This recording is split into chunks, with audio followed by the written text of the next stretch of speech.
Electrostatic chapter बद्दल ना बोललंही वाईट वाटतंय का, विचारावर अन्याय झालाय. कारण चॅप्टर आहे मोठा ढीगभर आणि मार्क्स आहेत 6, म्हणजे हा खूप अन्याय आहे. तर आपल्याला इम्पॉर्टंट क्वेश्चन कुठले करायचे आहेत ते इथं बघूया आपण. ऍज युजल डेफिनेशन कधीही मिस करायचे नाहीत. का मिस करायचे नाही आहेत? कारण समजा तुम्हाला डेफिनेशन आली नाही किंवा एखाद्या मार्कांना पडतोय ते सुटला, समजा काहीच आठवना एखाद्या पॉईंट वरचं, तर डेफिनेशन वरनं ना पानभर लिहू शकतोय आपण. त्याच्यासाठी मी ह्या सगळ्या महत्वाच्या डेफिनेशन दिलेत आणि त्या पेपरला येतातच. देन ऑप्टेन एक्सप्रेशन काय, इलेक्ट्रिक फील्डचं पॉइंट साठी, म्हणजे आता पॉइंट साठी म्हणजे पॉइंट चार्ज वगैरे आपण जे म्हणतोय ना, आउटसाइड द सिलेंडर आणि आउटसाइड द स्पियर. कधी कधी सरफेस वरती विचारतील न्यूमरिकल मध्ये किंवा त्याच्या आतमध्ये विचारतील. प्लेट बद्दल चान्सेस कमी असतात, पण ह्या दोन कंडिशन महत्वाच्या आहेत. देन पुढे गेल्यानंतर काय, पोटेन्शियल एनर्जीचं डेरिव्हेशन पाहिजे.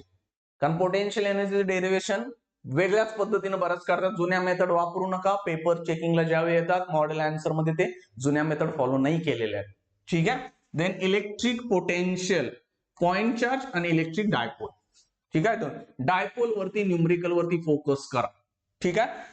पिक्चरचा आपल्या हिरो आहे कपॅसिटर, काही कंडेन्सर म्हणतील आणि त्याच्याबद्दलचे तुम्हाला एनर्जीचं रिलेशन्स पण असणार. ठीक आहे. कपॅसिटर, कंडेन्सर वगैरे वेगवेगळे शब्द आहेत.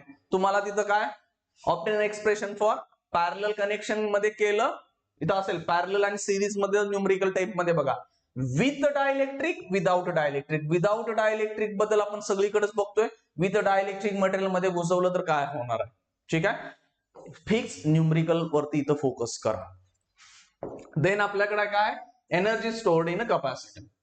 डिराइव्ह एक्सप्रेशन फॉर, ऑलरेडी मगाशी बोललो मी, सिरीज आणि पॅरलल कॉम्बिनेशन येतं. आणि जो कार्यकर्ता शेवटी बसलाय आमचे वंदे ग्राफ जनरेटर, जो खतरनाक पॉइंट आहे, जे केस उभा राहतात ना, तो हा. कारण एक्सपेरिमेंटच आहे, एक्सपेरिमेंटची फिगर चुकताय, काहीतरी वेगळं ब्रश वगैरे काढल्यासारखं करताय, तसं करू नका. क्लिअर आहे. सगळे चॅप्टरचे शॉर्ट्स बनवून मी द्यायला लागलोय. इम्पॉर्टंट क्वेश्चन्स ऍटलीस्ट एवढे तरी करून जायचे.